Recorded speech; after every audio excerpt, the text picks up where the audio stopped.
Hello everyone. तो आज का हमारा टॉपिक है जिसमें हम ये देखेंगे कि how our economy will revive after the lockdown.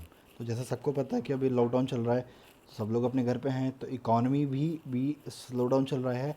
लेकिन कभी ना कभी तो लॉकडाउन खुलेगा और उसके बाद इकोनॉमी कैसे रिवाइव की जाएगी हम ये देख लेते हैं। इस वीडियो के मैंने 3 पार्ट्स बनाए हैं। पहला वो है मॉनेटरी पॉलिसी इंस्ट्रूमेंट जो अब तक चलते आ रहे थे, अब जो जिन्हें हम कन्वेंशनल मॉनेटरी पॉलिसी इंस्ट्रूमेंट भी कहते हैं। लेकिन अब जो क्योंकि लॉकडाउन है, लॉकडाउन के बाद इकोनॉमी रिवाइव करवानी है, तो unconventional monetary policy instruments use किए जाएंगे जो कि और अदर वर्ल्ड्स में यूज़ किए जा रहे हैं। इंडिया में भी उसका कुछ सब्सटेंशियल पार्ट यूज़ किया जा रहा है। आइए हम जानते हैं उन सबको। तो सबसे पहले हम जान लेते हैं कि मॉनेटरी पॉलिसी क्या होती है। मॉनेटरी पॉलिसी की अगर मैं आपको बात करूं तो मॉनेटरी पॉलिसी का मतलब होता है, it refers to the policy instrument under RBI aimed at regulating the interest rate, money supply and availability of credit in an economy.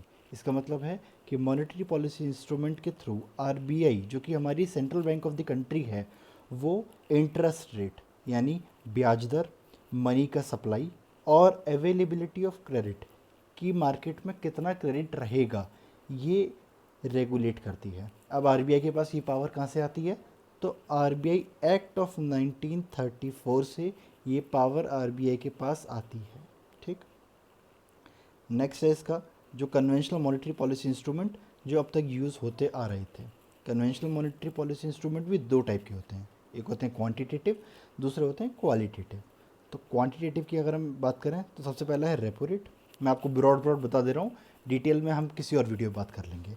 Repo rate basically वो रेट ऑफ इंटरेस्ट है जो RBI bank से लेता है जब वो उन्हें पैसा देता है, यानी कि the rate at which the RBI provide the loan to the banks.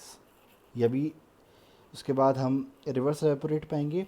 Reverse repo rate वो रेट है जिसमें बैंक्स जो हैं वो अपना सरप्लस मनी आरबीआई के पास पार्क करती हैं और आरबीआई उन्हें कुछ इंटरेस्ट उस पर देता है। ठीक है। अब जो रेपो रेट है और जो रिवर्स रेपो रेट है, इसमें दो चीज़ें याद रखनी है हमेशा। पहला, रिवर्स रेपो रेट जो है वो रेपो रेट से हमेशा कम रहेगा। क्यों? इसका कारण है, जो रेपो रेट है उसके थ्रू आरबीआई पैसा कमाता है। ऑब्वियसली अगर इंटरेस्ट ले रहा है तो पैसा कमाएगा।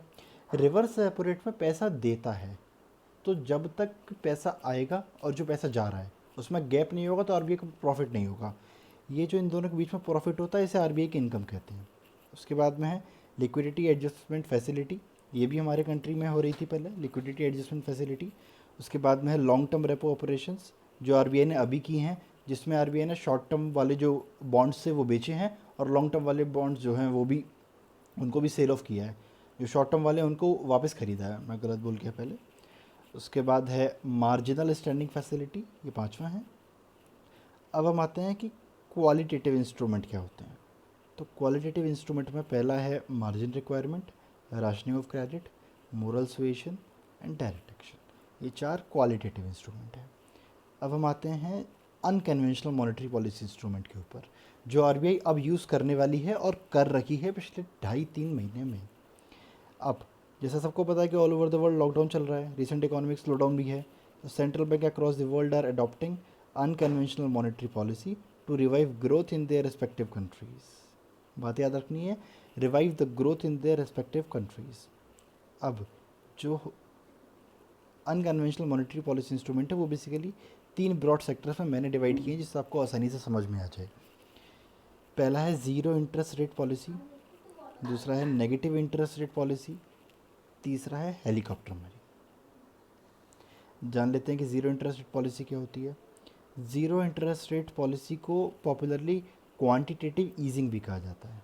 ये पॉलिसी 2008 में अमेरिका ने अपनाई थी फाइनेंशियल क्राइसिस के बाद अपनी इकोनॉमी में पैसा इंजेक्ट करने के लिए।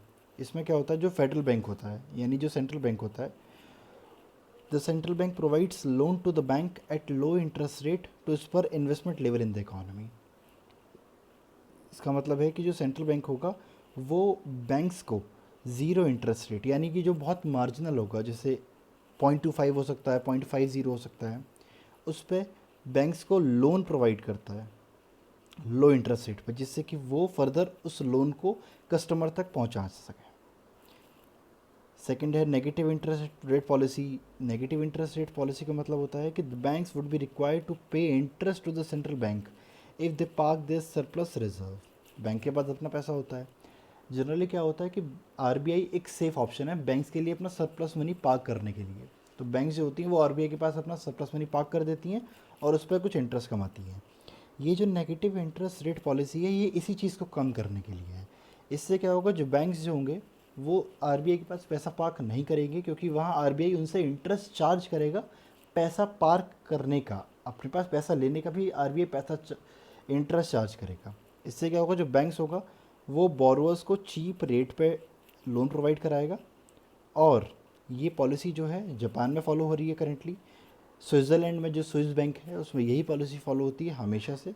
धीरे धीरे आरबीआई भी इसी पॉलिसी को फॉलो करेगा। थर्ड है helicopter money. Helicopter money basically ये कंसेप्ट जो है वो मिल्टन फ्राइडमैन थे, इकोनॉमिस्ट, इन्होंने ये कंसेप्ट इंट्रोड्यूस किया था।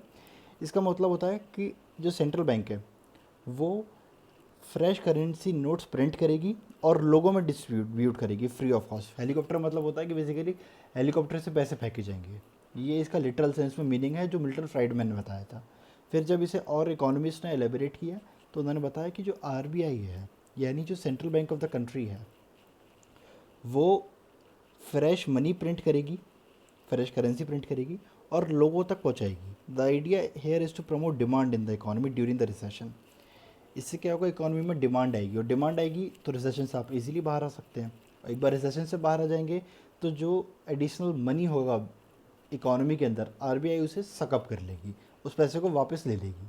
जिससे क्या होगा, इकोनॉमी फिर से पुरानी तरह अपने आराम से एक फ्लो स्ट्रीम में चलती जाएगी। Thank you very much. Thanks for watching. Suraj Sharma Raman.